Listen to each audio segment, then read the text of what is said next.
el arrebatamiento de la iglesia. El arrebatamiento de la iglesia. En 1 Tesalonicenses capítulo 4, versículos 13 al 18, encontramos estas palabras. Tampoco queremos, hermanos, que ignoren acerca de los que duermen, para que no os entristezcáis como los otros que no tienen esperanza. Porque si creemos, vean el sí condicional, si creemos que Jesús murió y resucitó, así también traerá Dios con Jesús a los que durmieron en él. Por lo cual os decimos esto en palabra del Señor, que nosotros que vivimos, que habremos quedado hasta la venida del Señor, no precederemos a los que durmieron. Porque el Señor mismo, con voz de mando, con voz de arcángel y con trompeta de Dios, descenderá del cielo, y los muertos en Cristo resucitarán primero. Luego nosotros los que vivimos, los que hayamos quedado, seremos arrebatados juntamente con ellos en las nubes para recibir al Señor en el aire. Y así estaremos siempre con el Señor. Por tanto, alentaos los unos a los otros con estas palabras. Y en la primera carta a los Corintios, capítulo 15, versículos 51 y 52, el apóstol Pablo escribe: He aquí os digo un misterio. No todos dormiremos, pero todos seremos transformados. En un momento, en un abrir y cerrar de ojos, a la final trompeta, porque se tocará la trompeta y los muertos serán resucitados incorruptibles y nosotros seremos transformados. Vamos a dar un desarrollo, una exposición o una exégesis del pasaje primero de Tesalonicenses para comenzar a entender más o menos lo que el Espíritu Santo nos quiere dar y entender lo que Pablo, alineado con la carta a los tesalonicenses, nos quiso también revelar. Dice en primera de Tesalonicenses, regresamos otra vez al capítulo 4, que el apóstol Pablo estaba interesado que los cristianos de la iglesia de Tesalónica no ignoraran algo. Porque cuando Dios le interesa que sepamos algo, nos los reveló en la palabra de Dios. Los tesalonicenses estaban tristes porque se estaban muriendo muchos hermanos, vivían la persecución de los romanos desde luego, y pues muchos de ellos no tenían la Biblia como la tenemos nosotros completa. Entonces sabemos que en Latinoamérica, principalmente, no sé, en Colombia, en México, cuando alguien se muere, hay veces que hasta 6 meses, un año, los parientes se visten de negro. Las mamás se visten de negro, las abuelas se visten de negro y guardan luto, así se llama luto, así dicen luto aquí también. Luto 6 meses o un año. Y llore al muertito. Y hay veces que te encuentras a personas que perdieron un hijo hace 3 años o 5 años y siguen tristes, siguen acongojadas, siguen con mucho dolor interno. Esto no puede ser así con los hijos y las hijas de Dios. Porque si creemos ahora, si no crees en la resurrección, pues vas a seguir llorando durante 10 años. Pero cuando alguien se muere cercano a nosotros, hay una mezcla de dolor porque somos seres humanos y es bueno llorar, es terrible no llorar. Porque puede desatar una depresión peor todavía. Entonces, bueno, es sano psíquicamente llorar, pero no llorar un año. O más de 3 o 4 meses. O tal vez, ¿verdad? De vez en cuando tienes algún recuerdo de un hijo, de una hija, de tu esposo, ex esposa y salen las lágrimas, no hay ningún problema. Pero estar constantemente en estado de tristeza es contra la salud mental, porque es terrible psicológicamente y además es una manifestación tremenda de incredulidad a la resurrección de Jesucristo. Entonces Pablo, con estos antecedentes, dice: no quiero que ignoren acerca de los que duermen. La palabra dormir, como lo vamos primero a demostrar, no significa que estamos en estado inconsciente en la muerte. Hay una secta que se llama los Testigos de Jehová. Ellos sí enseñan eso. Y vamos a demostrar con la Biblia a continuación de que en el momento que morimos, inmediatamente estamos o en la presencia del Señor. Los cristianos y los no cristianos descienden al centro de la tierra, donde se encuentra todavía el infierno, para esperar que pase los 1000 años del reino milenial de Cristo y resucitar, Apocalipsis 20 del 11 al 15, para el juicio del gran trono blanco. Entonces, hay varias resurrecciones en la Biblia. Cristo es la primera persona en la Biblia en resucitar sin volver a morir. Antes de Cristo, Él resucitó a varias personas, a Lázaro, pero Lázaro volvió a morir. Por eso se le llama en Colosenses el primogénito entre los muertos, el primero en su género, que ha resucitado para jamás morir. Porque en cuanto murió, dice Romanos 6, al pecado murió de una vez para siempre. Vayamos a Génesis 35 y veamos y demostremos con la Biblia a dónde se va el alma y el espíritu, o qué es lo que pasa en el momento de la muerte. La Biblia es el único libro que nos revela de qué forma tan maravillosa hay vida después de la vida, y que nuestros seres queridos que ya partieron están, que Riviera Maya, ni Hawái, ni la costa francesa, están en un lugar de descanso, tranquilos, aleluya, gloria a Dios. Y vamos a ver como a la mitad de la conferencia que nos están diciendo a nosotros, apúrense.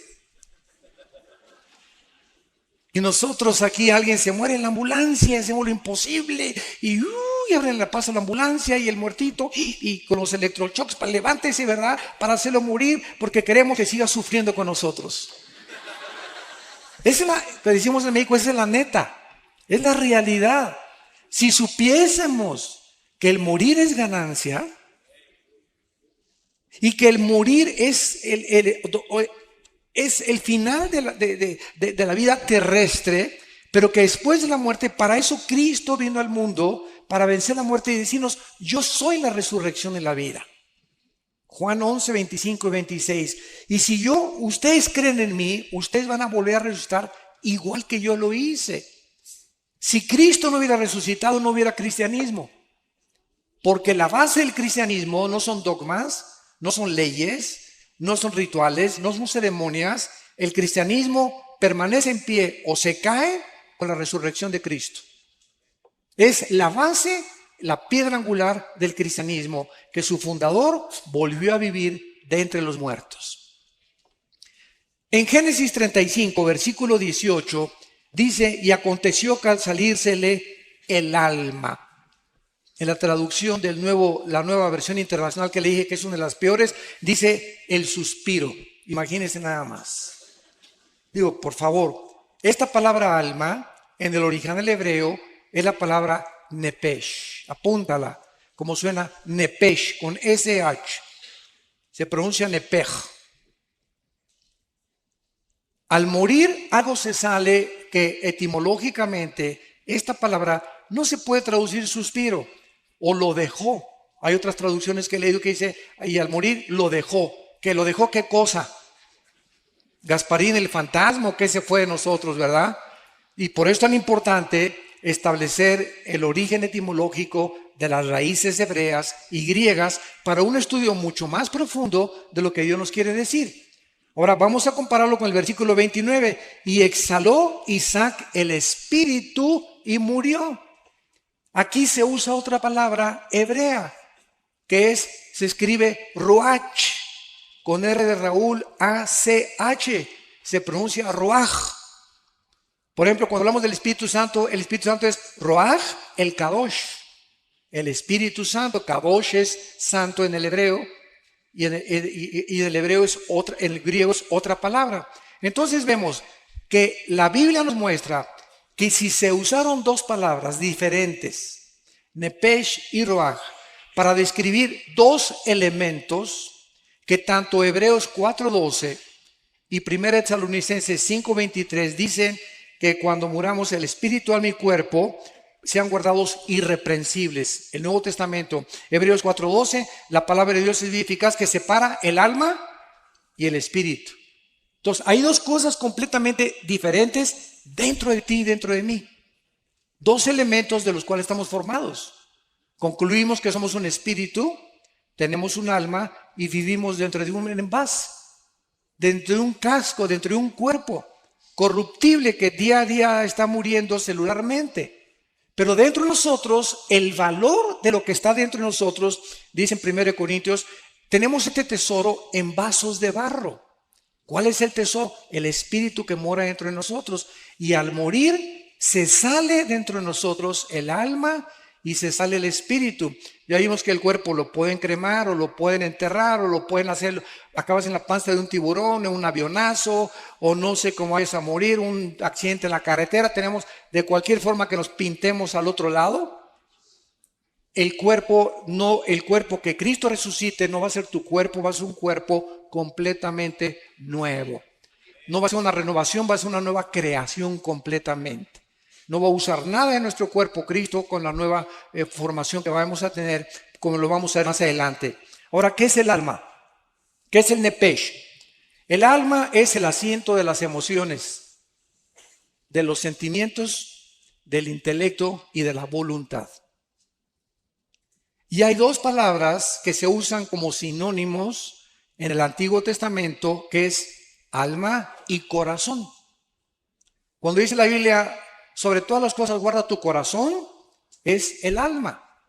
El corazón es el centro de mis sentimientos, de mi voluntad, de mi intelecto y de mis emociones. Emociones, sentimientos, voluntad e intelecto. Y cuando hablamos nosotros entonces del alma, nos damos cuenta que cuando nosotros nacimos como lo vimos en las primeras conferencias, con cuerpo y con alma, pero el espíritu murió con Adán. Nacimos muertos. Efesios 2:1, muertos espiritualmente ante Dios, separados de Dios, de la comunicación. Se rompió la comunicación, se rompió el contacto con la fuente de energía y nacemos los seres humanos sabemos que en lo más profundo, dice Colosenses 3:11, Dios puso la eternidad en nosotros. En los egipcios, en los jíbaros, en los aucas, en los aztecas, en los mayas, nunca ha existido una civilización, ni una tribu, ni una cultura que no haya creído en vida después de la vida.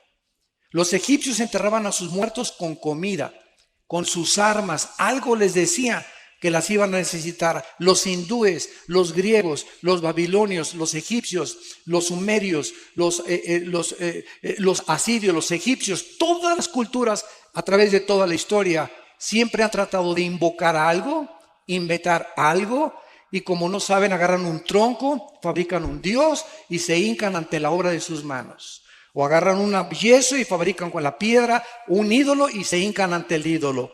O si no, adoran al sol o a la luna o a una pirámide, pero el hombre es incorregiblemente, como dijo Sigmund Freud, religioso. Y esta religiosidad no la pueden explicar, ¿verdad? Los psicólogos, ni los psiquiatras, ni los antropólogos o sociólogos, porque esta religiosidad es simplemente la eternidad con la cual nacimos y tenemos una sensación de que algo trasciende esta vida. Tiene que haber algo que trascienda esto. Y por eso los ocultistas, los brujos hacen comunicación con los espíritus, con el espíritu de Cuauhtémoc, con el espíritu de Cristóbal Colón, comunicarse con el más allá, los ovnis, seres extraterrestres, siempre estamos buscando algo que trascienda nuestro mundo, porque sabemos que no es todo lo que hay aquí en el planeta Tierra. Y dice Jeremías 17:9, engañoso es el corazón más que todas las cosas. En el original hebreo dice, chueco y torcido nacieron los sentimientos, las emociones, el intelecto y la voluntad de los seres humanos. Nacimos así, chuecos. Mis sentimientos son engañosos. Mis emociones son engañosas, mi intelecto está deteriorado y estoy completamente lejos de la voluntad de Dios. Tienes que nacer de nuevo, le dijo Dios al hombre más religioso de Israel, Nicodemo, Juan capítulo 3. Entonces, esta es la razón por la cual no debemos de confiar en nuestras emociones y sentimientos, porque son engañosos. torcidos, completamente desviados de la voluntad de Dios. Y cuando comenzamos a Dios, viene la reprogramación de mis sentimientos y mi voluntad. Y ahora Dios me dice: Armando, no hagas caso de tus sentimientos, haz caso de lo que dice la palabra de Dios. Obedéceme y hazme caso. Es que, hermano, me dice una muchacha, me casé, me estoy enamorada de Chencho, hermano, y tiene convertible, y tiene una carrera, y tiene dinero, pero no es cristiano, pero estoy seguro que se va a convertir cuando nos casemos. Perdón. Entonces yo le digo a esta muchacha: mira, fíjate lo que sucede. Cuando una persona cristiana viola la palabra de Dios porque cree que los fines justifican los medios, o porque cree que son puros pretextos, y se casa con una persona que no es cristiana, en ese momento el bien está haciendo y queda empoderado debajo del mal.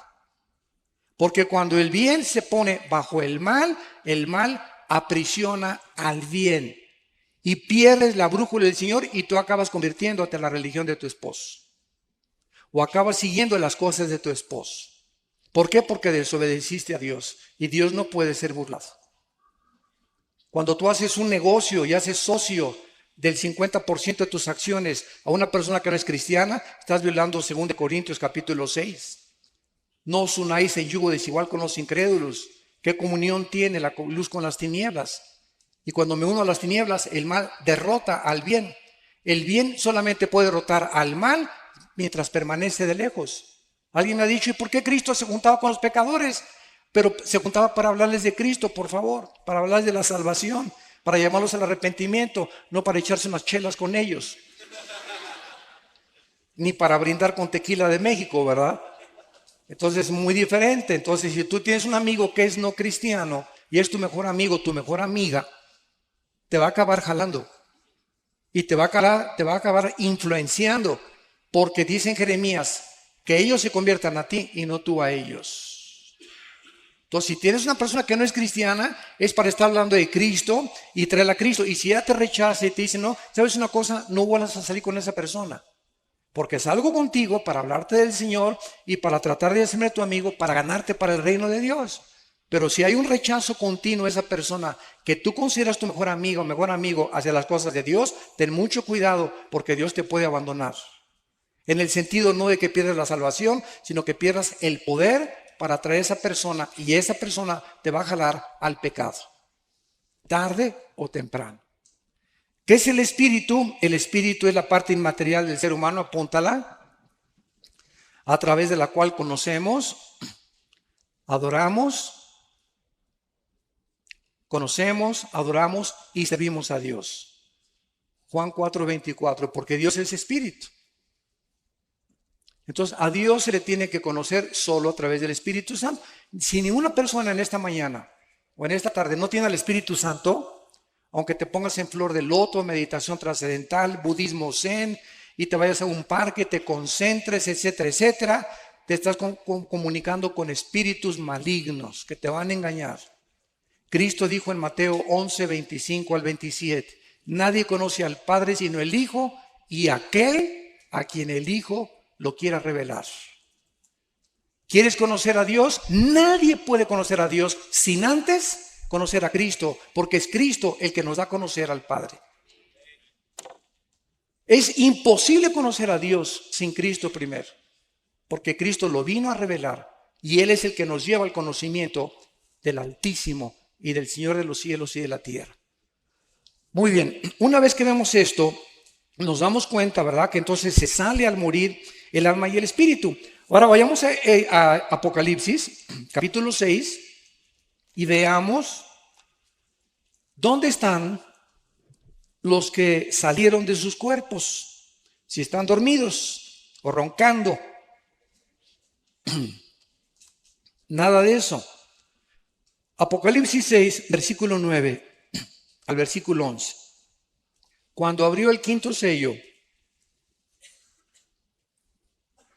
vi bajo el altar, en el cielo, Juan veía, con sus ojos que tenía abajo o con sus ojos espirituales. Juan, cuando subió al cielo, su cuerpo se quedó abajo, ya lo vimos, Porque la carne y la sangre no pueden dar corrupción. El Espíritu del capítulo 4 dice, oyó una voz que dijo, sube acá, y subió al cielo. Se desprendió, se salió de su cuerpo y fue en el Espíritu al cielo. Y en el cielo vemos que el Espíritu tiene ojos que no son físicos. Y cuando tú eres cristiano, comienzas a adquirir ojos espirituales y oídos espirituales y lengua espiritual. Dice 1 Corintios 2 que hablamos palabras acomodando lo espiritual a lo espiritual. Oímos los que dijo Cristo, el que tenga oídos, oiga. Oídos espirituales se refería a él. Y el que tenga ojos, que pueda ver. Entonces, en el cielo, los ojos que operan no son los ojos físicos, sino los ojos espirituales. Y Juan los que están en la otra vida pueden ver.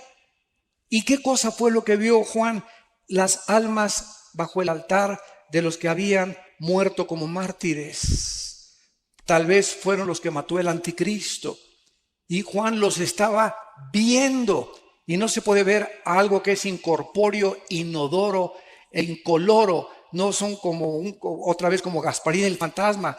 Algo vio Juan y tenemos un cuerpo intermedio, 2 Corintios 5, el 1 al 7, mientras se nos da el cuerpo resucitado, glorificado en la resurrección de los muertos. Entonces, si tú te mueres ahorita, te vas inmediatamente ausentes del cuerpo, presentes en el Señor, y mientras viene la resurrección, necesitas una cobija allá arriba.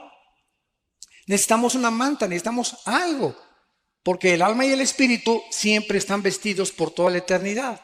Dice el versículo 10, y clamaban a gran voz, las almas que han muerto pueden ver, pueden oír y pueden comunicarse en el cielo. La voz, las ondas sonoras viajan en el cielo, el sonido viaja en el cielo.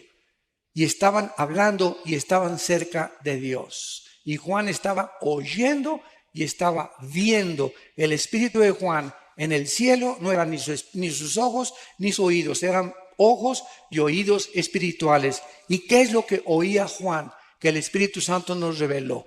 Tan importante. Vean lo que oyó Juan de estas almas.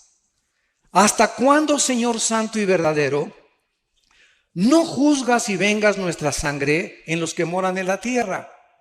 Las almas en el cielo están conscientes y están conscientes de los eventos que están pasando en la tierra.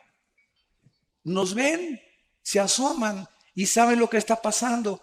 Y están preocupadas en este caso las que vio Juan, porque le están diciendo a Dios, Señor, siguen las guerras, la violencia, los secuestros, las violaciones, los robos, los crímenes, tanto desgracia, tantos cánceres. ¿Cuándo, Señor, se va a acabar todas estas cosas? Y ellos no estaban pidiendo venganza, estaban pidiendo una vindicación que es muy diferente. Se los voy a explicar. Porque muchos dicen, no, es en el cielo, estaban pidiendo venganza. Y una cosa es venganza y otra cosa es vindicación. Venganza es cuando tú quieres vengar algo que te hicieron y pagar con la misma moneda.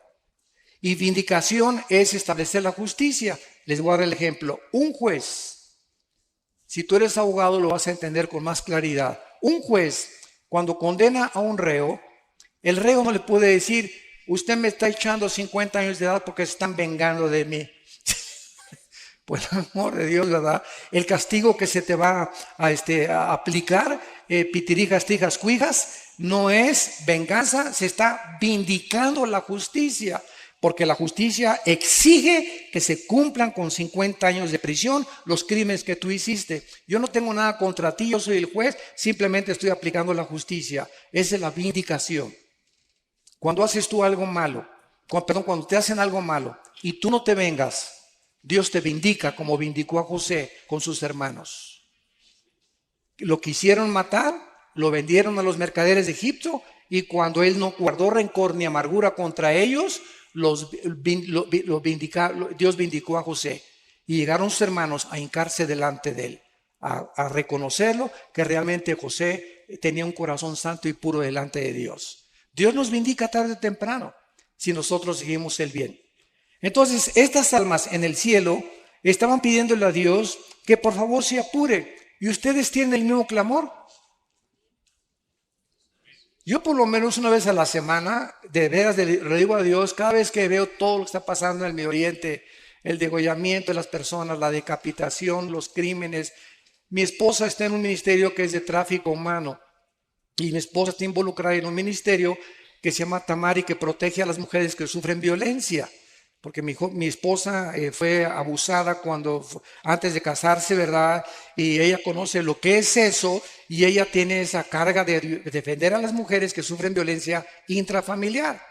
Y estamos, ¿verdad?, tratando de ayudar a las personas que son raptadas. Tenemos contacto con organizaciones transnacionales e internacionales para poder ayudar a este grupo de personas y de niños que se están vendiendo tremendamente en el mercado, en el mundo. Y a muchos los matan para sacarles los órganos, el corazón, los riñones, y los desaparecen y aparecen como desaparecidos, nunca los encuentran y se encuentran vendiendo en el tráfico internacional de órganos. Un corazón de un niño vale $50,000.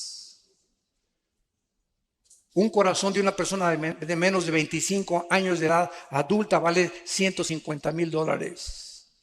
Por eso los trasplantes casi son imposibles, por el elevadísimo costo que te cuesta un trasplante de hígado, de riñón o de corazón.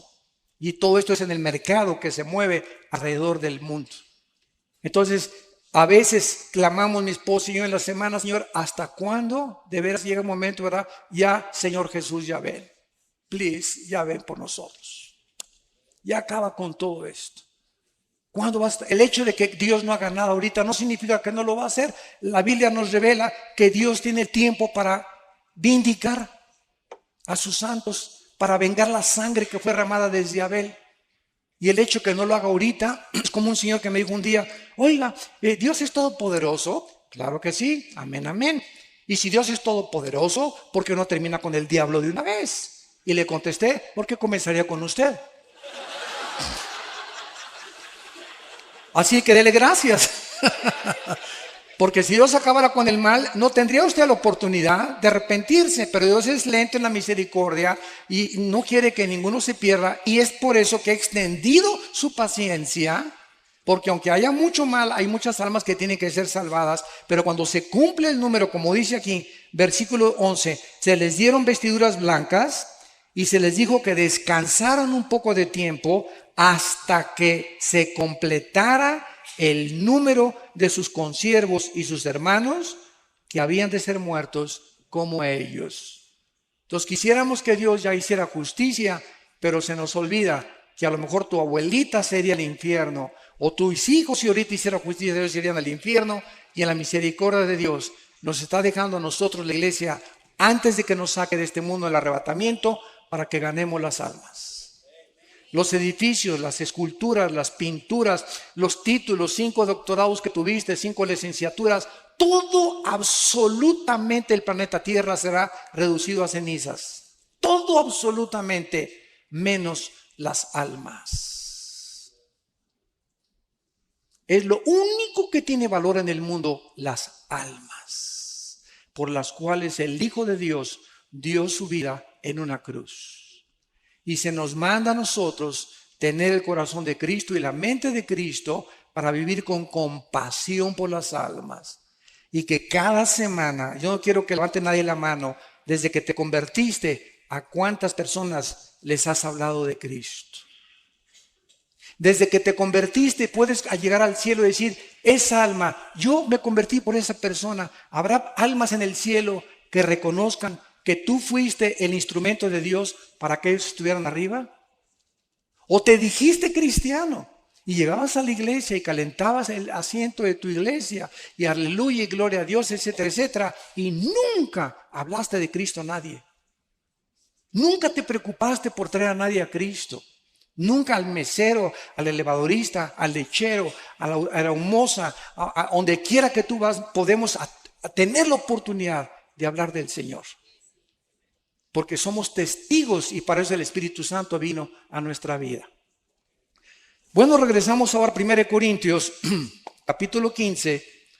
Y una vez que hemos visto que después de la muerte no estamos dormidos en el sentido que estamos en un estado cataléptico e inconsciente, sino que estamos vivitos y coleando en la presencia del Señor, en el cielo inmediatamente. Dice en Corintios 15, 51, el apóstol Pablo: he aquí os digo un misterio. He encontrado personas que me han dicho: Oiga, señor Alducín, es que hace 80 años o el siglo pasado el rapto de la iglesia no estaba en los libros, ni los antiguos predicadores predicaban de estas cosas. Es una nueva doctrina, así me han dicho. Es una nueva doctrina. Les digo, cabezas de melón y de calabaza. Por eso Pablo dijo, les digo un misterio. Pablo, el rapto era un misterio que no se conocía en el Antiguo Testamento. Solamente se conocía la resurrección, pero no que iba a haber una generación que tal vez seamos nosotros, que no vamos a morir, que no vamos a gustar lo que es la muerte. De repente, ahorita saliendo, a lo mejor nos vamos todos, se queda la ropa, el anillo, todos los guaraches, los calcetines, y nos vamos al cielo y el mundo se queda. Desaparecieron millones de cristianos. Se van a congestionar los noticieros de televisión, va a haber pilotos que se van a estrellar porque no van a tener el piloto, un tráfico impresionante en las carreteras porque desaparecieron los choferes, las cunas de los bebés van a desaparecer, las mamás que no eran cristianas, ¿dónde está mi bebé? ¿Quién se lo llevó? Etcétera, etcétera. Va a causar un caos internacional. Y la respuesta tiene que venir, se los llevaron los ovnis. Yo tengo una conferencia que acabo de dar el mes pasado en el World Trade Center de México, en la Ciudad de México, que se llamó OVNIs, Demonios y el Anticristo. La pueden ustedes conseguir en YouTube. OVNIs, Demonios y el Anticristo se llama la conferencia. Y ahí explico claramente, ¿verdad?, que desde 1948, no es coincidencia, cuando Israel regresa, comenzaron las apariciones de los ovnis. Y para nosotros no son ovnis, son ovis. Objetos voladores identificados. Una vez tuve un argumento con un ufólogo, se llaman los especialistas en los ovnis, y me dice, ustedes los cristianos, esto fue una escuela, y me dice, ustedes los cristianos, señor Alducín, no creen en los ovnis, ¿verdad? ¿Y cómo pueden ustedes negar los videos y algo que es real? O sea, se han fotografiado, hay testimonios de personas, y le dije, usted está equivocado. Nosotros no negamos esto que es, como usted dice, corroborado por la misma ciencia. Es más, la Organización de las Naciones Unidas nombró a una señora oficialmente para investigar el fenómeno extraterrestre. Porque la Fuerza Aérea de los Estados Unidos está convencida que es real la aparición de objetos voladores no identificados. Y le dije, nosotros no negamos que esto sea real, pero estamos seguros que los tripulantes no son marcianos ni jupiterianos, son fenómenos de la materialización de energía de los ángeles caídos, que están preparando el escenario para que cuando desaparezcamos millones de personas, el mundo puede decir, los extraterrestres se llevaron. Y cuando aparezca el anticristo, con poderes sobrenaturales, sobrehumanos, lo van a considerar un extraterrestre. ¿Y quién como él? Nadie podrá luchar contra él. Y el líder religioso que aparezca lo van a adorar como un santo porque está haciendo milagros. Porque cualquier milagro hace que las personas se hinquen sin saber que los milagros tienen el origen o satánico o de Dios. No todos los milagros vienen de Dios. Satanás tiene el poder de materializar la energía. Entonces, este misterio que Pablo está relatando nos dice, ¿cuál es el misterio? Que no todos vamos a morir, no todos vamos a dormir, sino todos seremos transformados, cambiados, en un momento. Va a ser instantáneo, en un parpadeo de los ojos. Y dice a la final trompeta, muchos han dicho que es a la final trompeta del Apocalipsis. Un error también doctrinal. ¿Por qué? Porque las trompetas del Apocalipsis son para el juicio, son de juicio. Y aquí es la trompeta para llamar a los santos a el cielo. Si nosotros estudiamos en el libro de los Números, las trompetas que se usaban en el pueblo hebreo, vamos a encontrar que se usaba un shofar, que es un cuerno de carnero. Síganme con cuidado. Cuando acampaban cuando acampaban todos los israelitas, las 12 tribus, alrededor del tabernáculo, oeste, oriente y occidente, cuando acampaban alrededor, siempre el tabernáculo miraba hacia el oriente. Y cuando necesitaban, no tenían iPhones, no tenían correo, no tenían teléfono, para poder movilizar al pueblo, cerca de 2 millones de personas, usaban los sacerdotes shofares y tenían dos toques. Escuchen, el toque para que se reunieran todos en el campamento era así.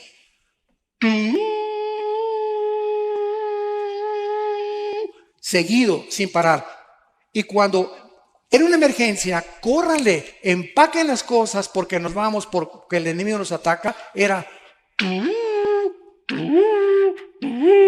Cuando era intermitente, era de emergencia. Y la trompeta que se va a sonar es la de Yom Teruah, la fiesta de las trompetas. Porque Cristo cuando vino cumplió 4 fiestas y faltan 3 que se cumplan. Las 7 fiestas de Israel están relacionadas con Jesucristo. Y las 3 que faltan son las de las trompetas, la de Yom Kippur y la de los tabernáculos. Las tabernáculos las vamos a cumplir en el milenio, pero faltan las trompetas. Y cuando venga Cristo en las trompetas es el arrebatamiento de la iglesia.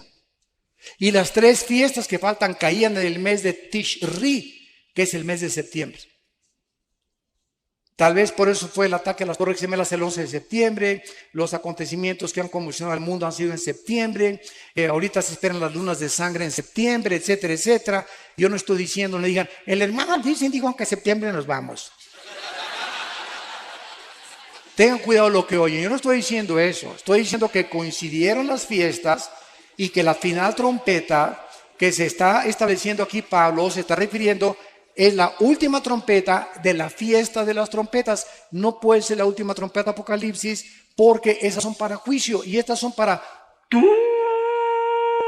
Dios nos está llamando y solo nosotros la vamos a oír. Así que acostúmbrate a lo que acabo de tocar ahorita. Ándale. Y por eso los shofares, ¿verdad? Tú vas a Israel y te venden los shofares y es dificilísimo tocar. Si la trompeta es difícil tocarla, más un shofar. Pero el toque es increíble. Nadie suena como el cuerno de un carnero o los shofares. Entonces, veamos ahora, regamos a Tesalonicenses y dice así la explicación. Primera de Tesalonicenses 4, versículo 15. Por lo cual os decimos esto en palabra del Señor, que nosotros que vivimos, los que habremos quedado cuando venga el Señor o hasta la venida del Señor, no precederemos a los que durmieron. O sea, si viene Cristo hoy en la tarde, hoy en la noche, a las 10 de la noche, vamos a suponer, antes que nosotros seamos arrebatados, van a resucitar todos los que murieron de Pentecostés a nuestros días. Los santos del Antiguo Testamento van a resucitar hasta la segunda venida de Cristo. ¿Cómo lo sabemos? Vean lo que dice el versículo 14. Porque si creemos que resucitó, murió y resucitó, traerá Dios con Jesús a los que durmieron en Él. Hasta Pentecostés fuimos colocados en el cuerpo de Cristo. Estamos en Efesios, dice, en Él. Dice Romanos 6 que fuimos sepultados con Él, identificados en su muerte, en su sepultura, y cuando Cristo resucitó, resucitamos con Él. Estas son cosas que la mente humana no puede captar. Es tremendo espiritualmente, pero Dios nos considera ya sentados con Cristo, reinando con Cristo posicionalmente, aunque en la práctica tenemos que seguir luchando contra el pecado y contra las enfermedades. Entonces, solamente desde Pentecostés se formó la iglesia y desde Pentecostés los que reciban a Cristo estamos en el cuerpo de Cristo mediante el bautismo del Espíritu Santo.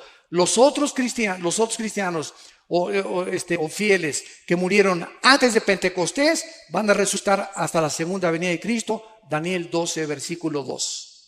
Muchos los que duermen en la tierra serán despertados, dice muchos, no todos, unos para vida eterna, otros para confusión perpetua. Y aquí está hablándole Dios, el ángel a Daniel, acerca de los que mueran en la tribulación. Ahora, cuando nosotros resucitemos, ¿quién fue el primero en resucitar? Cristo. Después seguimos nosotros. Vean cuántas resurrecciones va a haber. Después de nosotros van a resucitar los 144,000. Después van a resucitar los 2 testigos, Apocalipsis 11.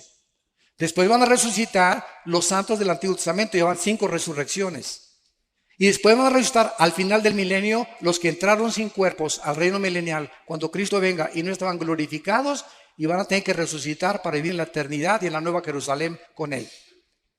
Entonces la Biblia menciona más de 5 o 6 resurrecciones. La primera fue Cristo, 1 Corintios 15:52. Primero es Cristo y las primicias después, que somos nosotros. Y después los que durmieron en él. Ahora sigamos lo que dice el relato. Versículo 16. Porque el Señor mismo, Cristo mismo, a todo color, en persona, físicamente, bajará del cielo. Y él bajará acompañado de Miguel, que es el jefe y comandante de todas las huestes de ángeles del cielo. Van a ser millones de ángeles cuando venga Cristo, y ninguno va a tocar la tierra, todo va a ser en el aire. Cuando llegamos de repente, ¡pum!, y nos salimos y estamos con él en el aire. Los arcángeles van a bajar con él, se va a tocar la trompeta de Dios y entonces él va a descender del tercer cielo al primer cielo, a la atmósfera. Y en ese momento todos los que están en las tumbas van a resucitar de Cristo a nuestros días. Los que murieron en Cristo, los que estaban identificados, bautizados en el cuerpo de Cristo, que somos la iglesia, judíos, griegos, mexicanos, colombianos, bla, bla, bla, bla, bla. Y dice la Biblia en el versículo 17, luego nosotros, o sea, primero la resurrección de los que murieron en él, y entonces nosotros, en fracciones de segundos, en un parpadeo, vamos nosotros, dice la Biblia, a ser arrebatados. La palabra arrebatado es muy importante en el griego, apúntala. Es la palabra griega arpazo, con Z, arpazo, que significa ser sacado de en medio súbitamente o con fuerza. ¿Por qué se usó rapto? Porque la palabra en latín raptus, y arrebatados es castellano y arpazo es griego. Y como la Biblia del Nuevo Testamento fue escrita en griego, se usó la palabra arpazo. Pero cuando usamos rapto, es un sinónimo y la gente nos entiende. El rapto de la iglesia es la palabra más común. Bueno, seremos arrebatados juntamente con ellos para recibir al Señor en el aire. Y así estaremos con el Señor para siempre. Ya, adiós mundo cruel, ya nunca te veré, ¿verdad? Oye, hermano, y si se queda mi abuelita ahí en la tierra, y si se queda mi hijo y veo que se quedó mi hijo, ay, Señor, mi hijo, ¿no te lo quieres traer también a él, por favor? ¿Sabes una cosa? Los sentimientos aquí abajo en la tierra van a ser transformados y las emociones completamente en la nueva creación que Dios va a hacer de nuestros cuerpos. ¿Por qué? Cristo cuando vivió, estaba un día enseñando a los discípulos en un cuarto y de repente alguien oyó y fueron a contestar a la puerta. Y uno de los discípulos desde la puerta le gritó al Señor, Señor, es tu mamá y tus hermanos. Pregunta, ¿por qué no entraron al discipulado? ¿Por qué no entraron al estudio? ¿Por qué no estaban con Cristo? Porque dice la Biblia que no creían en Él. María no creía en Él. María, aunque sabía lo que el ángel le reveló y le dijo que una espada traspasaría su corazón, María al pie de la cruz entiende finalmente cuánta obstrucción espiritual, porque el Espíritu Santo no ha venido, que Él era el Hijo de Dios. En las bodas de Canaán quería que lo siguiera obedeciendo. Haz esto, y le contesta a Cristo, mujer, entiende, mi hora no ha llegado. Por el amor de Dios, mamacita, pórtate bien. En otras palabras, te hablan tus mamás y tus hermanos, y Cristo, ¿qué les dice? Espérenme tantito, ¿no? Mi familia es primero. No dijo eso. Mi madre y mis hermanos aprovechó para dar esta lección. Son los que hacen la voluntad de mi Padre y lo obedecen. Mi madre y mis hermanos, ahorita nosotros aquí somos la verdadera familia. Si mi abuelita no se convierte, si mi mamá no se convierte, si mis hermanos no se convierte, ustedes son mis hermanos, ustedes son mis madres, ustedes son mis padres, ustedes son mis hermanos en Cristo. Por eso es la importancia de amarnos incondicionalmente y soportarnos y tolerarnos y vestirnos de mansedumbre y de reverencia y de humillación, porque somos hijos de Dios. Y si yo veo que alguien, un hermano, un hijo mío, lastima a otro hijo mío, me voy a doler y voy a castigar a mi hijo. Y cuando nosotros nos peleamos como cristianos, estamos peleando a un hermano y a un hijo de Dios, y Dios está enojado contigo, porque entre nosotros no puede haber rencores, ni amarguras, ni estarnos atacando los unos a los otros, no importa la denominación. Somos hijos de Cristo, estamos en desacuerdo en muchas cosas, nos vamos a poner de acuerdo arriba, pero aquí abajo amémonos como Él nos amó, porque por el amor que tengamos, el mundo sabrá que somos hijos de Dios.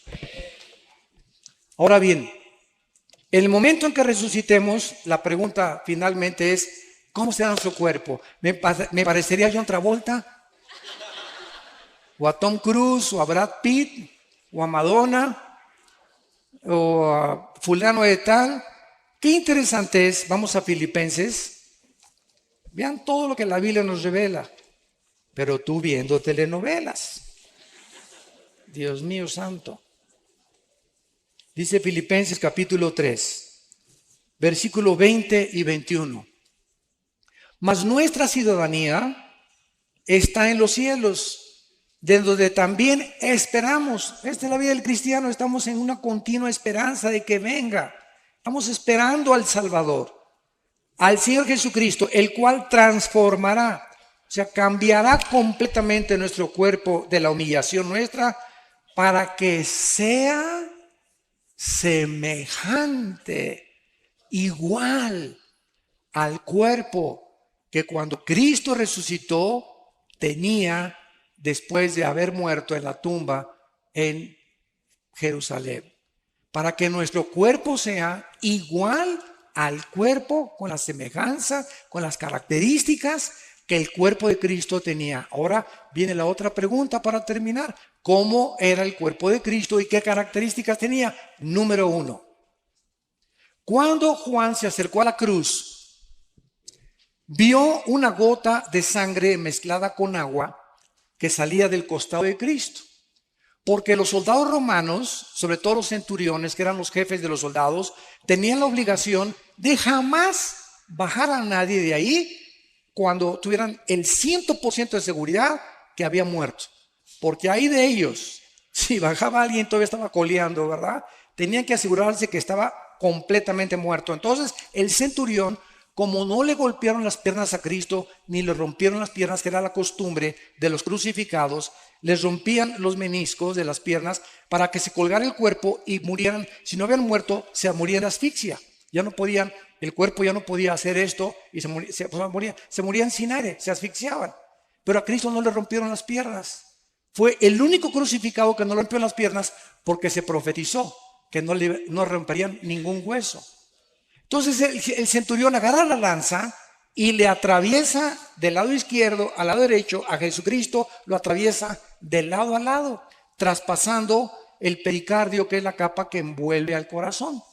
Y cuando Juan se acerca y escribe hace 2000 años, señores cardiólogos que nos escuchan, ateos o escépticos, vio una gota de sangre mezclada con agua, y la cardiología moderna testifica que cuando esto se combina, el agua con la sangre, es por una rotura del pericardio, de la capa pericárdica, que es la que envuelve todo el corazón.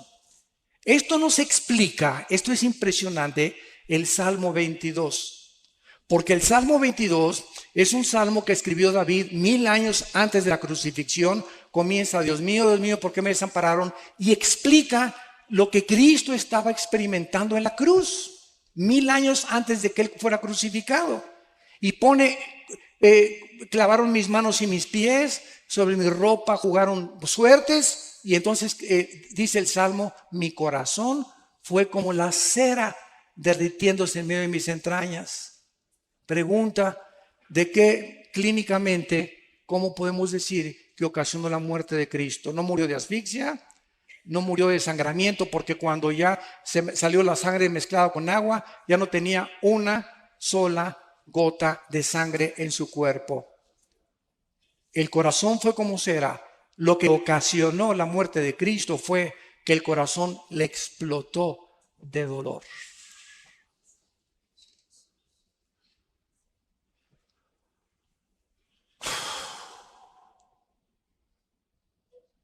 Cuando nuestros pecados fueron puestos sobre su cuerpo, el santo, hecho más sublime que los cielos, no lo pudo tolerar ni soportar, ser separado de su Padre. Y eso fue lo que provocó su muerte física. Se hizo maldición en nuestro lugar, y lo que Él no merecía, lo hizo porque te ama. porque dio su vida por ti.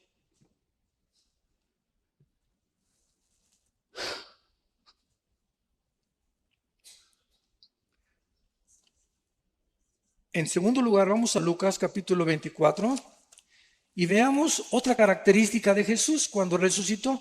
Esto es también muy interesante. Dice Lucas 24. Estamos viendo nuestro cuerpo, igual al de Cristo, ya no va a funcionar con la circulación de la sangre. Ahorita nuestros cuerpos necesitan la sangre porque la vida, antes de que se descubriera la circulación de la sangre, en Levíticos 17:11, 3000 años antes de que se descubriera, señores médicos, la circulación de la sangre, la Biblia decía, la vida de la carne está en la sangre. Y es interesante que la palabra vida, ahí en Levítico 17:11, sea la palabra hebrea nepesh, que es alma. Escuchen, el alma está en la sangre. El alma se transmite en la sangre. Por eso la sangre de José no podía ser transmitida a María, porque hubiera sido un alma pecadora, la del Hijo de Dios. Dios tenía que poner el cromosoma Y en María para que el Hijo de Dios naciera sin pecado, transmitido por la infección del ser humano. Entonces no vamos a tener sangre, vamos a estar regidos por otras leyes fisiológicas. Dice en Lucas 24, versículo 36, mientras ellos hablaban de estas cosas, aquí estamos viendo a los judíos, a los discípulos, apóstoles, ya caminando, todavía Jesucristo ya había resucitado. Jesús se puso en medio de ellos y les dijo, paz a vosotros, shalom, shalom, shalem, tranquilos, calmados, mantengan la serenidad interior. Es lo que la palabra shalom abarca como 10 traducciones la palabra shalom en el hebreo. Es un estado de bienestar, de tranquilidad, de seguridad, de esperanza, donde no eres perturbado por nada. Puede el mundo estar temblando, puede caer el petróleo, pueden caer los billetes de dólares, puede haber una guerra, pero tú estás completamente como un pajarito junto a una cascada inmensa. El pajarito está dormidito, ni pío, pío, pío hace, porque sabe que la cascada nunca llegará a él. Esa es la paz que sobrepasa todo entendimiento, estar en medio del huracán y de los problemas, pero sabemos que estamos seguros en las manos del Señor. Para siempre.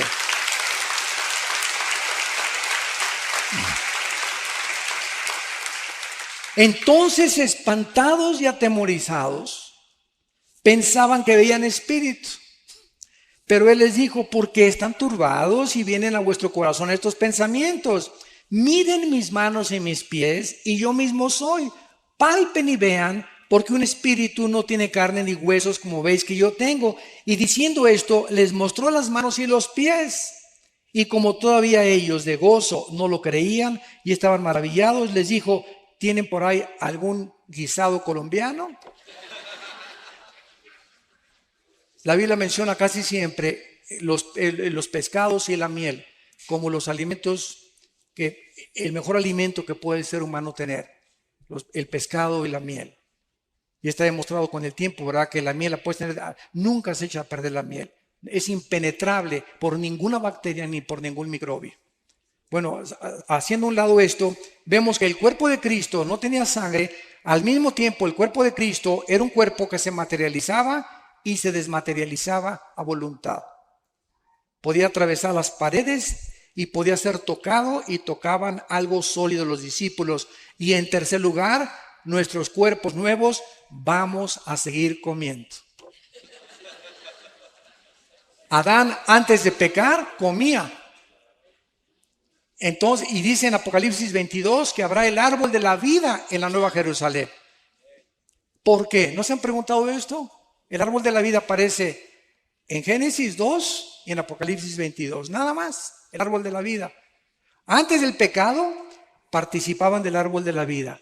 Y después del pecado, dejaron de participar del árbol de la vida. Ahora participamos del árbol de la vida, que es una representación de Cristo. Pero cuando muramos con cuerpos ya glorificados, vamos a participar del fruto que Adán rechazó. La pregunta es ¿por qué?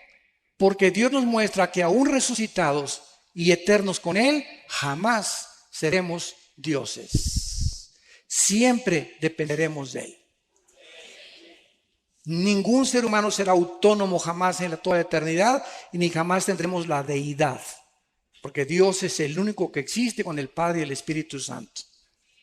Entonces, esta es la cuarta. Y la última característica está en Hechos capítulo 1. Hechos capítulo 1. Dice la Biblia que ya al final, cuando ya Cristo se apareció a más de 500 personas durante cerca de 40 días en Jerusalén y los alrededores, entonces ya llegamos al momento de la ascensión, cuando ya Jesús deja el planeta Tierra y ya no vuelve a regresar, más que cuando se le aparece a Juan para que escribe el Apocalipsis. Y dice Hechos capítulo 1, versículo 9, y habiendo dicho estas cosas, viéndolo ellos, fue alzado. De repente estaban con él y de repente comenzó Jesús a violar la ley de la gravedad. La ley de la gravedad ya no operaba en el cuerpo resucitado de Cristo. Vamos a tener como cuarta característica que vamos a poder volar. No sé cuántos de ustedes han soñado que vuelan. Siempre me sorprendo con la misma respuesta. Casi la mayoría hemos soñado que volamos.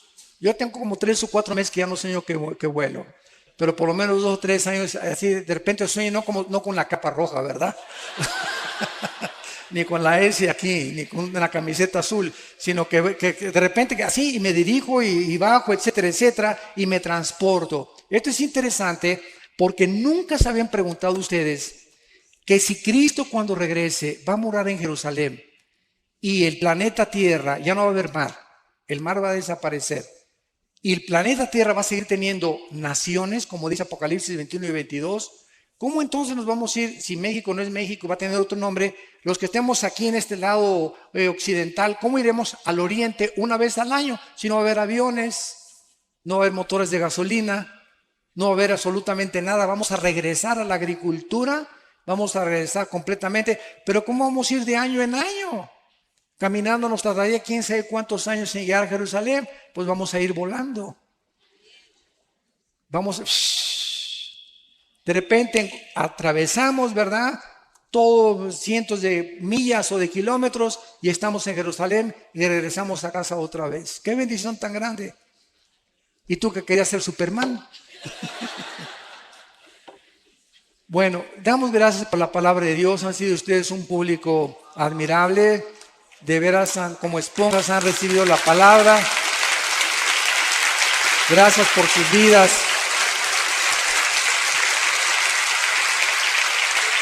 Muchas gracias. Hay las preguntas, ¿verdad? Una ronda de preguntas rápidas, doctor Alduzo. Pregunta, quisiera saber si la Biblia admite la presencia de extraterrestres en la Tierra. ¿De quién? Extraterrestres. Dice, toman como evidencia la construcción de las pirámides y de Machu Picchu, entre otros. Bueno, esos extraterrestres son los ángeles caídos, que han dejado su huella, ¿verdad? ¿Quién les dio esa sabiduría a los mayas para poder hacer lo que hicieron con los calendarios sin computadoras, sin calculadoras, sin telescopios? ¿Qué civilización, qué conocimiento le dio a los egipcios o a los que hicieron las pirámides de Egipto para hacer que rocas de 15 toneladas que ni siquiera existen en el Cairo, ni cerca de Egipto, de dónde las trajeron todavía no saben, pueden haberlas puesto junto y partirlas como mantequilla, ensamblarlas una a otras, como las de Machu Picchu, como las de Stonehenge? Todo esto es obra de que el mundo ha sido visitado por extraterrestres. Nada más que estos extraterrestres, la Biblia es la única que los desenmascara. Y no son extraterrestres, ¿verdad?, de Júpiter o de Marte, son ángeles caídos que la Biblia revela que vienen al mundo a proporcionarnos conocimiento para comprar nuestras almas y engañarnos y llevar al final al mundo a su propia autodestrucción. Entonces, claro que existen los extraterrestres, pero son los ángeles caídos y los que sirven a Dios, que nos ministran y nos ayudan a que nuestro pie no tropiece en piedra. ¿Qué significa el arrebatamiento de los 144,000? ¿Qué significa? Dice, ¿qué significa el arrebatamiento de los 144,000? Pues que fueron arrebatados, ¿verdad? Bueno, eso es desde ese punto de vista. Y en segundo lugar, creo que sí estoy tratando de entender, captar la pregunta. Tal vez, ¿qué significa teológicamente? No, me imagino que es eso. Bueno, es importante que entendamos lo siguiente, la iglesia tiene que salir del mundo para que Israel vuelva a entrar al campo a jugar en lugar del Barcelona. Entonces es importante que los judíos vuelvan, por eso dice Romanos 9, Romanos 10 y Romanos 11, 3 capítulos de Romanos dedicados a explicarnos que Dios no ha terminado con los judíos, están en la banca, ahí está el Chicharito en la banca todavía, y después le dan su chance, ¿verdad? Para que mete el gol y pase el Real Madrid, ¿verdad? A la liga. Entonces ¿cómo que hay? Cuando los judíos, ¿verdad? Salgamos nosotros, la banca, que están en la banca, van a entrar al partido y entonces será predicado el Evangelio eterno y Dios escogerá 144,000 judíos que pueden ser colombianos, porque hay judíos colombianos sin que tú lo sepas, hay judíos mexicanos, hay judíos etíopes, hay judíos franceses. Repito, las 10 tribus se perdieron y fueron dispersas por todo el mundo y hay cantidad de judíos que no saben que son judíos. Y Dios va a levantar de todas las naciones, va a ser el último ejército de Dios. Entonces significa que Israel vuelve otra vez a entrar al campo, al escenario, y ahora le toca a Israel la evangelización última del mundo. ¿Hay alguna información genética que pueda determinar que una persona sea homosexual o lesbiana? Si hubiera algún gen que determinara eso, entonces no habría ninguna responsabilidad y la Biblia sería mentirosa. Porque entonces yo no tendría ninguna base para poder condenar a una persona que ha escogido ser mujer y es hombre, o a un hombre que ha escogido ser hombre y es mujer. Entonces no hay ningún gen absolutamente que demuestre eso. Esto es una aberración completa que han tratado de usar para justificar precisamente un pecado de homosexualidad o de lesbianismo. Quiero decirles que de acuerdo al doctor James Dobson, que es un psiquiatra, psicólogo norteamericano cristiano en Los Ángeles, de acuerdo a sus investigaciones, la mayor parte de los homosexuales vienen de hogares de matriarcado, donde en el hogar no había una figura masculina como el patrón, era la mamá la que mandaba y la que daba las órdenes, donde el papá perdió completamente toda la autoridad y la mujer tomó la autoridad. El niño varón necesita un patrón de un hombre. Esto es indispensable para su crecimiento y salud psíquica normal y espiritual. Entonces, la mayor parte de ellos han sido de estos hogares y otra parte, dice el doctor Dawson, la mayor parte también de los homosexuales, casi un 50 y 50%, han sido personas abusadas en su infancia o en su juventud sexualmente.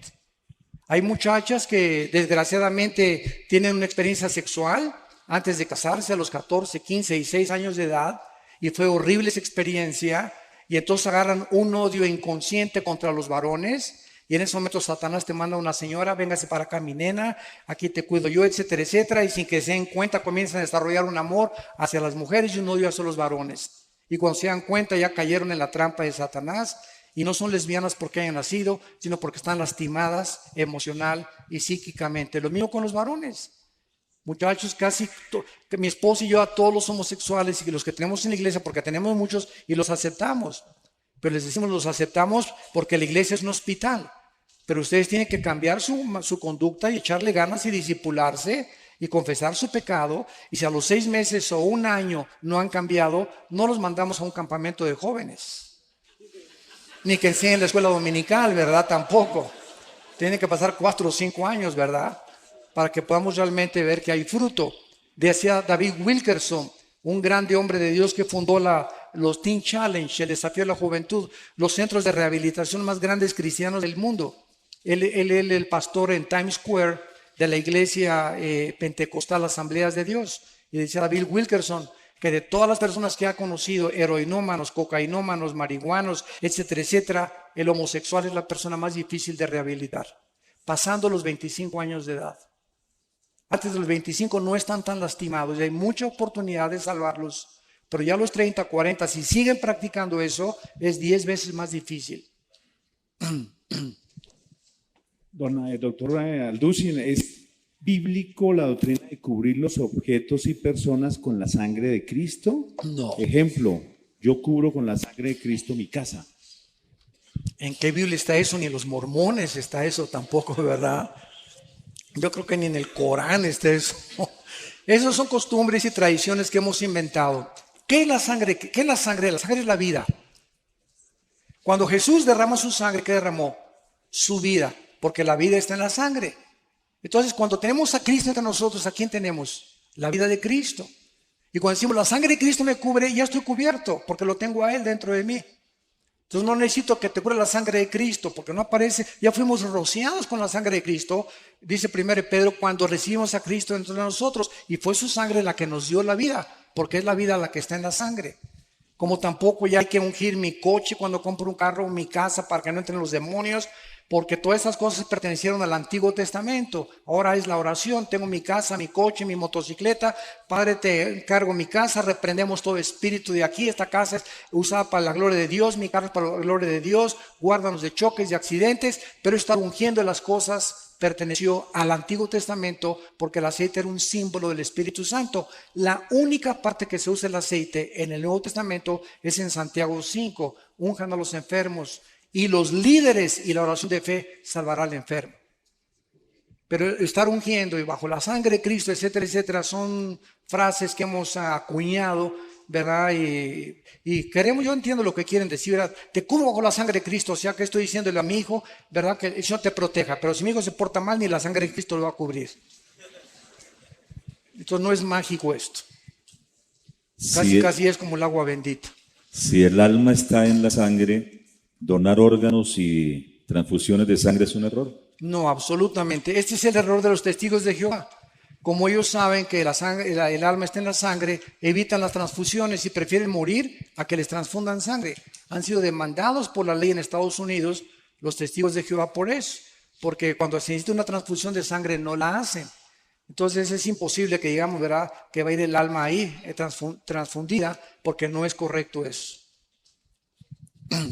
Cuando Dios sopla sobre Adán el soplo de vida, se trataba del Espíritu Santo que después de la caída por el pecado se separó y trajo muerte espiritual. Así es, efectivamente. Antes de la caída, ¿qué tipo de espíritu había en Adán?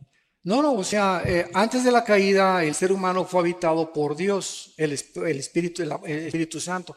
El Espíritu se movió sobre la faz de las aguas, versículo 2 del Génesis. Y después de la caída el Espíritu Santo se sale de Adán y el ser humano queda dependiendo no solamente empíricamente de sus 5 sentidos, que son las ventanas del alma. Mis ojos, mis oídos, el gusto, el tacto, el oído, el olfato, etcétera, etcétera. Y dependemos de eso. Y por eso muchos ateos dicen, yo no creo lo que no veo, ni lo que no oigo, ni lo que no toco, ni lo que no huelo. ¿Verdad? O sea, si está fuera de mis 5 sentidos, no lo creo. Y eso es absurdo, ¿no? Porque tampoco, como dijo un ateo que llegó en México, en Tabasco, en un caballo, un gobernante que llegó a un pueblo y les dijo a los cristianos, una iglesia evangélica, les doy 3 minutos para que me muestren que Dios existe, si no quemo la iglesia. Y todos se volteaban, demuéstrenme que Dios existe, y lo quiero ver. Y entonces una viejita saca una naranja y la parte a la mitad.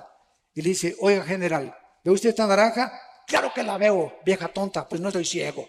Bueno, me la voy a exprimir. Y hace la viejita esto, y se le exprime en la boca. Y le grita al general, ¿a qué sabe? Vieja tonta, lo tengo que probar. Y le contesta, pues así es Dios. Lo tiene usted que experimentar personalmente.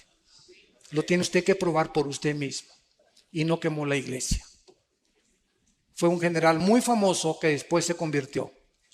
Gracias a Dios. 5 años después de eso se convirtió antes de morir. Le concedió la misericordia de poder salvarse. Y así es Dios, o sea, yo te puedo traer todas las evidencias que quieras, pero si tú no quieres creer, aunque se te aparezca alguien de los muertos, no vas a creer, porque así lo has decidido en tu corazón. Siguiente pregunta. Si los ángeles están en prisiones, ¿cómo es que se materializan para los ovnis? Pero no todos están en prisiones eternas, dice Judas, los que en Génesis 6 quisieron meterse con las mujeres y alterar el genoma humano. Pero fueron un grupo de ángeles nada más, no todos los ángeles, porque hay otro grupo de ángeles caídos que siguen operando con Satanás. ¿Cuál es la raíz espiritual de la enfermedad del Alzheimer? Y también me preguntan sobre la esquizofrenia. Bueno, espiritual. de Alzheimer no sé, ¿verdad? No soy médico especialista en eso, que le pregunto a un médico, ¿verdad? No sé realmente de dónde venga. El síndrome de Down, pues es un cromosoma que falta, ¿verdad? O que está agregado de más. Pero Alzheimer no sé, tal vez, me han dicho muchísimas veces que el café evita el Alzheimer, ¿verdad? Y que el ejercicio y la memorización tal vez. Entonces parece que es genético. Hay un gran índice de enfermedades de origen genético, como la diabetes. Hay personas que son flacas y las conozco yo y tienen diabetes tipo 2. Y hay gordos, gordos, gordos, tan feliz como Santa Claus que no tienen ni diabetes. Y tú lo ves y dices, Dios mío, pero ¿por qué, verdad? Si hay un gran índice de probabilidades que 5 kilos de peso que tengas te predispone a la diabetes, 5 kilos de más que tengas, y sobre todo aquí en el área del abdomen. Porque hay gente entonces gorda y carga y cojo, etcétera, etcétera, y están más sanos que tú y que yo. ¿Verdad? La genética tiene muchísimo que ver en muchas enfermedades. Así es. Doctor Alducin, usted dijo que Cuba es como una cárcel. ¿Qué opina que los diálogos de paz de Colombia se estén desarrollando desde Cuba? Ahí no me meto.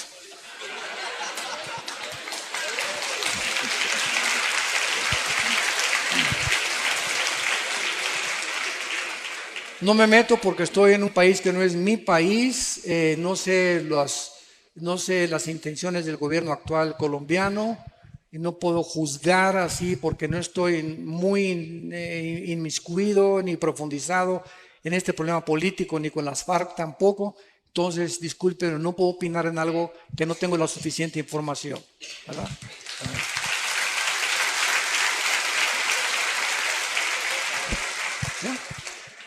Si Dios no hace acepción de personas y Él dice su palabra, clama a mí, yo te responderé, te enseñaré cosas grandes y ocultas que tú no conoces.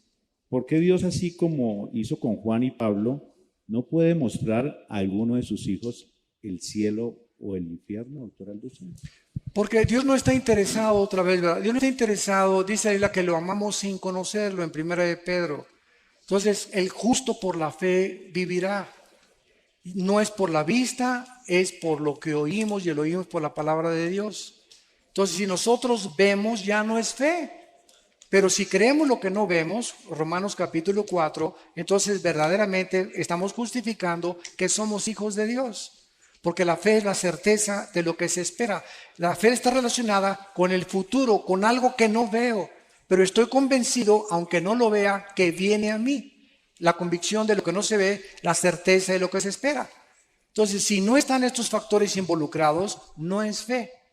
Entonces, si estamos viviendo en un mundo donde necesitamos ver, ya no estamos caminando por fe. Y el diablo es especialista en tratar de que nos salgamos del camino de la fe y que dependamos otra vez de nuestros 5 sentidos. Yo no estoy en contra de las sanidades, de que los pastores en nuestra iglesia oramos por los enfermos.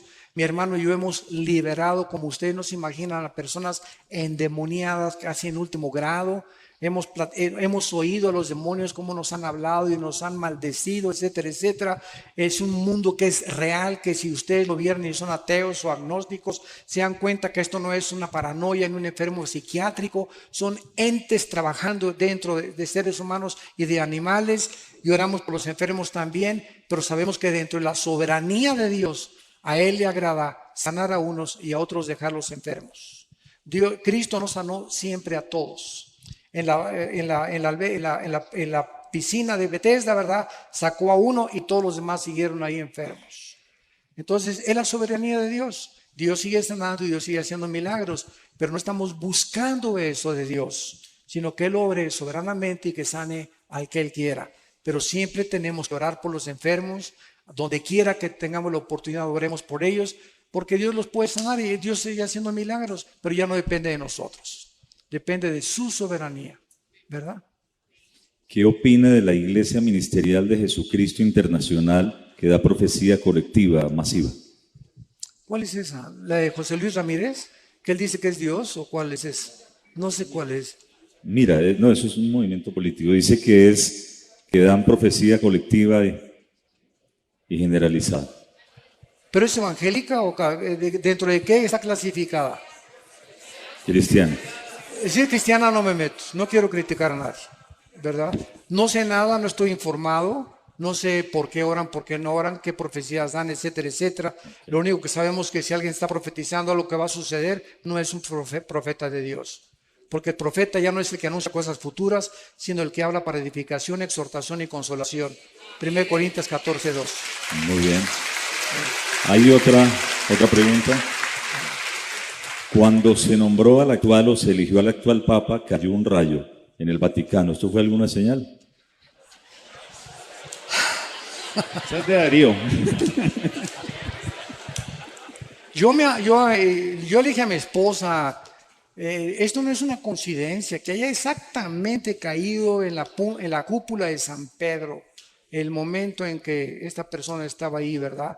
Y ya los presagios que no es un buen presagio, desde luego eso sabemos que no es, puede ser una señal de Dios de que algo se viene más adelante o se avecina algo, ¿verdad? O que algo malo va a suceder, pero no sabemos, o sea, hacer especular. Lo único que sabemos es que no es coincidencia, fue algo real, fue algo impresionante que fuera en la mera cúpula de San Pedro, y esto desde luego que no es algo positivo, ni es algo bueno, ni una bendición, ¿verdad? Entonces no sabemos qué realmente detrás, qué se encuentra. Hay preguntas que en realidad la gente quiere escuchar una respuesta y veo que esta es de mis hermanos de Venezuela que nos acompañan hoy. ¿Cree usted que la situación que se vive en Venezuela, el socialismo y otros países que se unen al socialismo es parte de lo profético o tiene algún fin esta situación que se vive en Venezuela? Bueno, otra vez, sin querer inmiscuirme mucho en política, solamente puedo decir lo siguiente, ¿verdad? Que mientras no haya una oposición, no hay democracia. Y mientras algún gobierno no le permita a la oposición votar y expresarse libremente, se acabó la democracia. Entonces es una farsa, ¿verdad?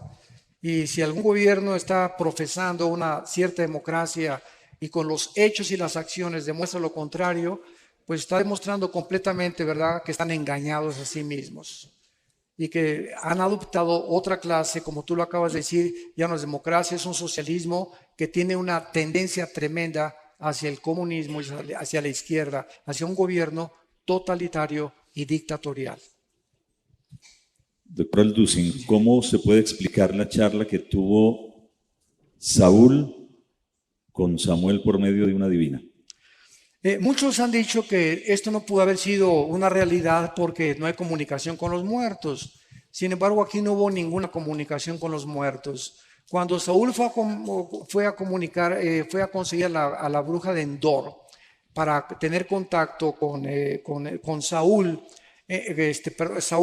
para tener contacto con Samuel que había muerto y Saúl ya había llegado, podríamos decir, ya había cometido la blasfemia contra el Espíritu Santo. Saúl ya había llegado al colmo de los colmos y ya acabó con los brujos, ¿verdad? Entonces, cuando esta mujer invoca, dice la Biblia que cuando sale Samuel de entre los muertos del Sheol, ella se espanta. Y entonces ella dice, estoy viendo a dioses, y la palabra que se usa ahí es Elohim. Estoy viendo dioses porque es el plural de Dios. Y la profecía que le da Samuel a Saúl se cumplió y el diablo es un mentiroso.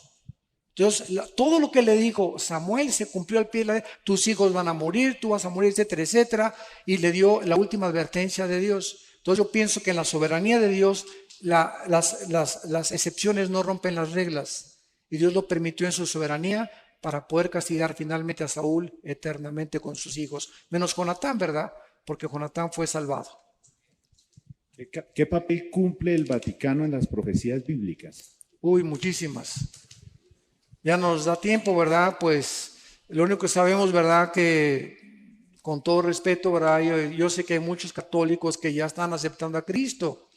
La Biblia fue cerrada, así fue cerrada por el Vaticano en el año 375, cuando el emperador Constantino dice que se convierte y absorbe el cristianismo como religión oficial. Esto forma parte de la historia cristiana y lo podemos hablar. Y desde el año 375, escúchenme, hasta 1961 y 62, en el Segundo Concilio Vaticano, fue el Papa Juan XXIII, de los mejores papas que ha habido. Es el primero en que comenzó a leer la Biblia, porque se fue prohibida por más de 1800 años. Prohibida, que nadie la leyera, y la escondían del populus, de la población. Y Juan 23 abre la Biblia y comienza.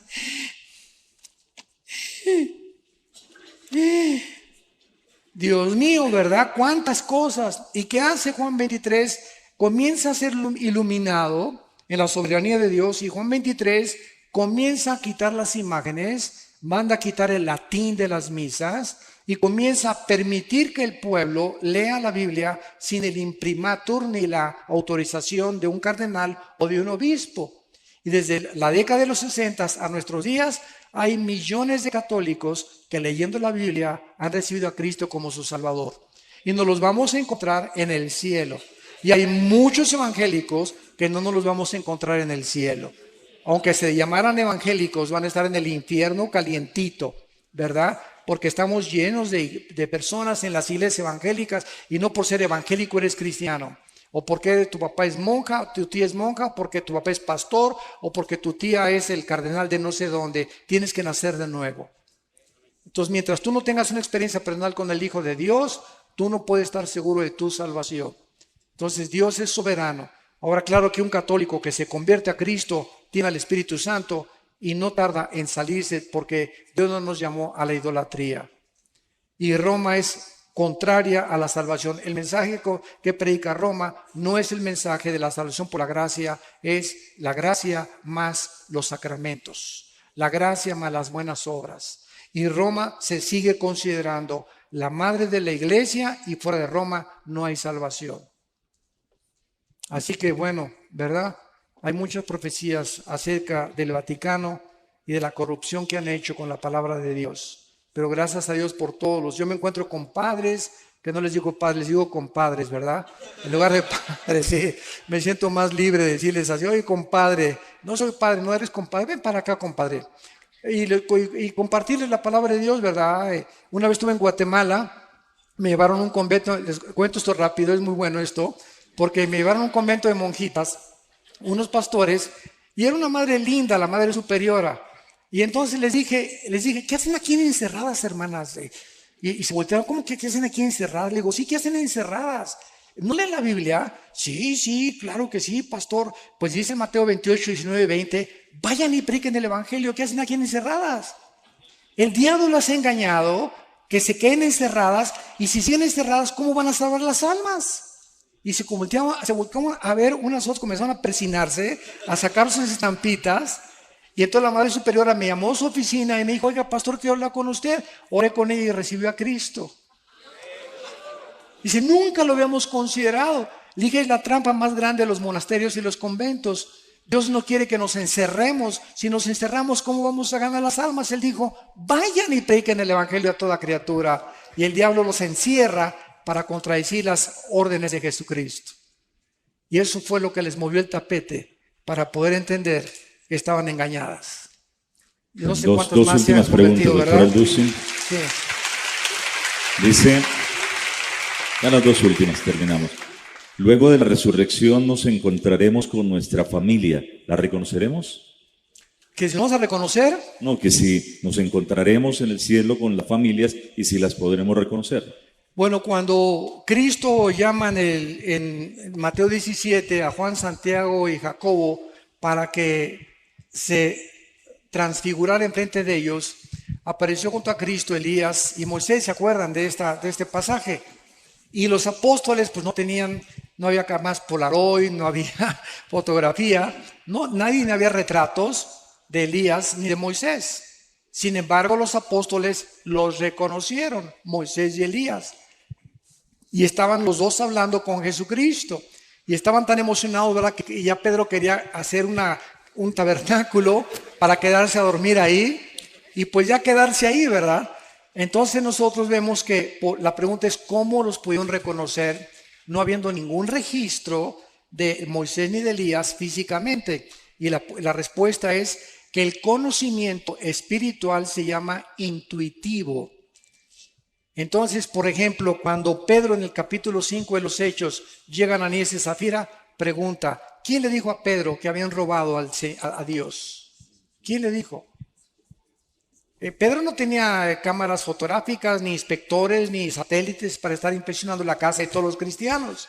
Y al llegar a Ananías, dijo, ¿por qué vendiste esta heredad en tanto? ¿Por qué me vienes a engañar a mí? Estás engañando al Espíritu Santo.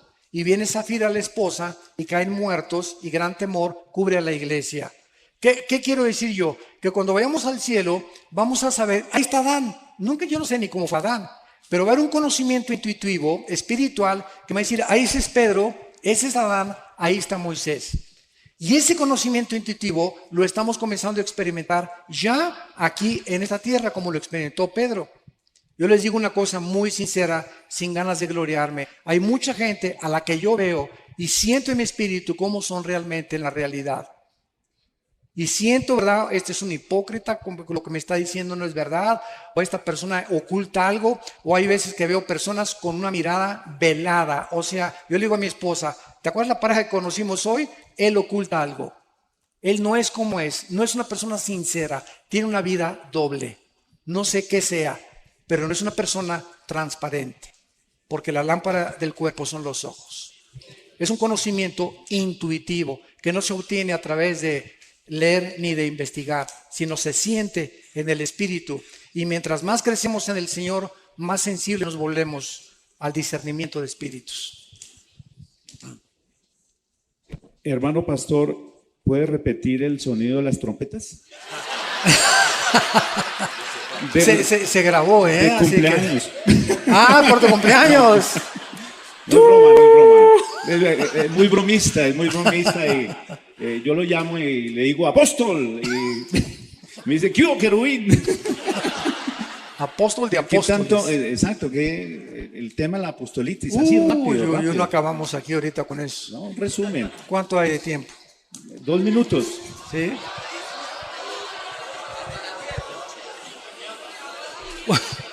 Va a ser este último tema, ¿verdad? En el año 2001, un pastor, y todo esto lo puedo decir porque es público, ¿verdad? Entonces aquí no hay nada así de ni lastimar susceptibilidades, ni mucho menos. En el año 2001, un pastor en California llamado Peter Wagner, en una reunión de una iglesia, acercó a una mujer profeta y le puso las manos y le dijo, el Espíritu dice que tú vas a ser el fundador de la Coalición Apostólica Internacional.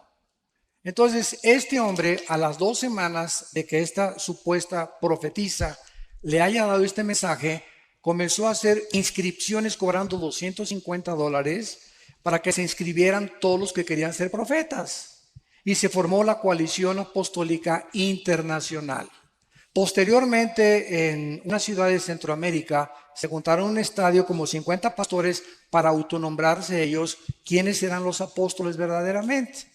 Y de ahí para adelante, ¿verdad? Pues ahora ya casi todos son apóstoles y todos son profetas. Una vez en Enlace me entrevistaron, por eso no me vuelven a invitar, en un programa para entrevistarme y dije lo que estoy diciendo ahorita públicamente. Desde hace 2000 años, ni los padres de la iglesia, ni Juan Calvino, ni Martín Lutero, ni David Brainerd, ni D.L. Moody, ni George Whitefield, ni los grandes predicadores de la historia, ni Billy Graham, ni Luis Palau, ni Billy Sunday, nadie en 2000 años se había vuelto a autonombrar apóstol. ¿Por qué? Porque los apóstoles fueron escogidos por Cristo y tenían condiciones para ser apóstoles. Haber estado con Cristo desde el bautismo del río Jordán hasta su resurrección. Y como Pablo fue el único que no pudo cumplir estas condiciones, él se autonombra como un abortivo y dice, soy el último de los apóstoles. Yo, amigos míos que me dicen y los aprecio que son apóstoles, les digo, entonces Pablo fue un mentiroso porque tú eres el último. Y digo, y en la Nueva Jerusalén aparecen los nombres de los 12 apóstoles, le digo, y no encontré el tuyo. Ahora bien, la mayor parte de estas personas, y vuelvo a repetir, yo tengo mucho y los aprecio mucho, pero me da una tristeza lo que han hecho con la Biblia, usan el libro de los Efesios. Vamos a Efesios capítulo 2 Y esta es la piedra fundamental que la mayoría usa para justificar que el apostolado prevalece y que apareció de repente en el siglo XXI otra vez. Bueno, dicen ellos en Efesios capítulo 4, versículo 11 y 12, y él mismo constituyó a unos apóstoles, a otros profetas, a otros evangelistas, a otros pastores y maestros, a fin de perfeccionar a los santos para la obra del ministerio, para la edificación del cuerpo de Cristo. Entonces ellos contestan y dicen lo siguiente, porque he tenido muchos debates con ellos. Y siempre les digo, vamos a la palabra de Dios y a ver quién gana. Bueno, la respuesta, el argumento es esto. Fíjese, hermano, me dicen, fíjese usted muy bien lo que dice aquí, que estos 5 ministerios están hasta que lleguemos a la unidad de la fe y no hemos llegado. Digo, mi querido hermano, usted conoce las leyes en la Biblia de lo que se llama la hermenéutica.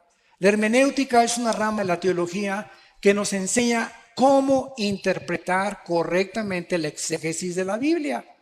Y le dije, y si usted entiende que ninguna Biblia es de interpretación privada, vayamos a Efesios capítulo 2. A ver, acompáñame a leer Efesios capítulo 2, versículo 20. Un capítulo, 2 capítulos antes de lo que estamos leyendo, en el mismo libro de los Efesios. Y dice así, edificados sobre el fundamento de los apóstoles y profetas, siendo la principal piedra del ángulo. Entonces la Biblia dice que el fundamento, el piedra angular es Cristo. De una casa no se pueden poner, ya que la casa se puede poner otro fundamento y otro fundamento. El fundamento fueron los apóstoles. No se puede poner otro fundamento. Y los profetas fueron solo todos los que ilustraron a los apóstoles, porque el tesoro que hemos recibido de los evangelios y de las cartas paulinas y de las epístolas es precisamente la enseñanza de los profetas del Antiguo Testamento que nos dejaron a través de la revelación del Espíritu Santo. Entonces no se pueden poner ya 2 fundamentos. ¿Cómo puedes decir que ahora hay más apóstoles y que aparecen después de 2000 años que nunca habían aparecido? Entonces, esto es absurdo completamente. Y les mostré también, ¿verdad? En Apocalipsis capítulo 2, la carta a Éfeso, que Cristo les manda y les dice lo siguiente: los felicito, ¿verdad? Porque han probado a los que se dicen ser apóstoles y no lo son. Ya en el primer siglo de la iglesia cristiana, Cristo está felicitando a una iglesia porque esa iglesia estaba probando, o sea, nunca los apóstoles en sus viajes misioneros nombraron a otros apóstoles. Nombraron ancianos, nombraron diáconos y nombraron obispos. Nunca volvieron ellos a nombrar apóstoles. Cuando dice, por ejemplo, en Filipenses 3, que Epafrodito fue uno de los mensajeros, la palabra apostolos es la palabra mensajero, que se usó como alguien que fue enviado, pero no, una cosa es el ministerio y otra cosa es el apostolado. Entonces yo creo que hay muchos pastores que han edificado. Un apóstol verdadero es alguien que hizo 30, 40 iglesias después de 23 años de ministerio, reconocido por su integridad, tuvo un apostolado, pero no es apóstol. El oficio del apóstol desapareció. Ahora, si Dios les premia a la iglesia de Éfeso porque probaron a los que eran apóstoles, la pregunta es, ¿cómo podían los cristianos en el primer siglo probar a los que eran y a los que no eran apóstoles? ¿Cómo los podían probar? Si no era porque no había ya intención que hubiera sucesión apostólica. Los únicos que tienen sucesión apostólica es Roma y una secta que se llama la Luz del Mundo. Son las únicas sectas que tienen y nombran apóstoles. Y ahora en la época de la apostasía de la iglesia, en el siglo XXI, surgen los nuevos apóstoles. Virgen de la Macarena. Pastor, Bíblicamente no se puede ni sostener esto. Es imposible. por favor, Sí, una oración por Colombia, una oración por los hermanos que viajan ahora, por favor. claro que sí. Los que viajan a otros países salen ahora ya. Con mucho gusto. Será un Alejandro, esfuerzo. le voy a pedir a mi hermano, Alex, si puedes orar por las personas que van a salir de viaje, por Colombia. Nos ponemos de pie para orar esta oración y Claro, despedirnos. hermanos, vamos a ponernos de pie. Tome de la mano a su esposa o a su hermana que viene, algún familiar. Tómese de la mano y le damos muchas gracias al Señor por la obra del Señor en Colombia. Agradecemos a todos ustedes su atención, su apoyo, sus oraciones. Gracias por invitarnos. Venimos con mucho gusto, sobre todo mi hermano Armando, a compartir. Venimos solamente de apoyo, acompañándole. Y nos ha dado también mucho gusto ver a muchos alumnos del ITI que tenemos aquí en Colombia. Y pues bueno, pues vamos juntos a pedirle al Señor en el nombre de Jesús también por estas peticiones. Dios, en esta hora te damos muchas gracias por estas conferencias a donde tú nos has revelado, tú nos has mostrado, Señor, tu verdad. Señor, tu verdad es la que nos permite conocerte mejor. Tenemos un anhelo de proseguir, Señor, en esta obra, continuando, Señor, en tus pasos, siendo guiado por tu Espíritu en todo momento. Te damos muchas gracias por los pastores, sus familias, los líderes que han estado también en estas reuniones. Bendecimos a cada uno de los que también han participado. Esperamos, Señor, que tú continúes esta obra de acuerdo a tu promesa, que el que comenzó en vosotros la buena obra, la perfeccionará hasta el fin. Te damos muchas gracias por los organizadores, por cada participante, todos los edecanes, Señor, todos los músicos, todos los sugieres, todos los que tuvieron ministerios, Señor, en los libros, en la manera que ayudaron, apoyaron, lo hicieron para ti. Muchas gracias por sus vidas. Muchas gracias por Oscar, su equipo, Señor, por nuestro hermano David, todos los que participaron, que lo hicieron con todo su corazón. Te damos gracias por sus vidas, gracias por todos los que vienen de fuera, de otros países, de otras ciudades. Señor, pedimos que su salida, Señor, también haya bendición, que los protejas de todo mal, que lleguen con bien a sus casas, que en sus casas los puedan recibir también con el gozo de tu Espíritu Santo. Pedimos, Señor, que sigas bendiciendo la vida y el ministerio de mi hermano Armando, su familia, Marta, sus hijos. Muchas gracias porque les has levantado, Señor, para usarles y edificar tu pueblo. Bendecimos tu obra, Señor, a través de ellos. Y te pedimos que tú sigas permitiendo que Colombia siga abierto a tu palabra, que sigas tocando, Señor, al presidente, a su familia, cada gobernador, cada persona que está en eminencia. Rogamos por ellos, por los jefes de policía, que tú sigas tocando, Señor, al pueblo para que se vuelvan a un encuentro personal, real, verdadero con tu Hijo Jesucristo. Esta noche podemos agradecerte, Padre, por ser tan bueno con nosotros. Gracias por haber provisto para poder estar en este tiempo juntos. Señor, te alabamos, te glorificamos. Dígale unas palabras a usted mismo, a Dios, de agradecimiento. Pídale por su necesidad en este momento. Te pedimos por nuestra esposa, nuestros hijos, nuestra familia. Guárdanos en esta unión en ti, Señor. Te bendecimos y te glorificamos a ti, el único Dios verdadero, y a tu Hijo Jesucristo, al que tú enviaste para morir en la cruz por nosotros. Muchas gracias, te bendecimos. Señor, permítenos seguir teniendo más reuniones como estas en Colombia y en otras ciudades de este país hermoso. Bendice a Colombia con el poder de tu Espíritu. Te lo pedimos en el nombre de Jesús, tu Hijo. Amén y amén. Muchas gracias. Amén. Gracias, Dios.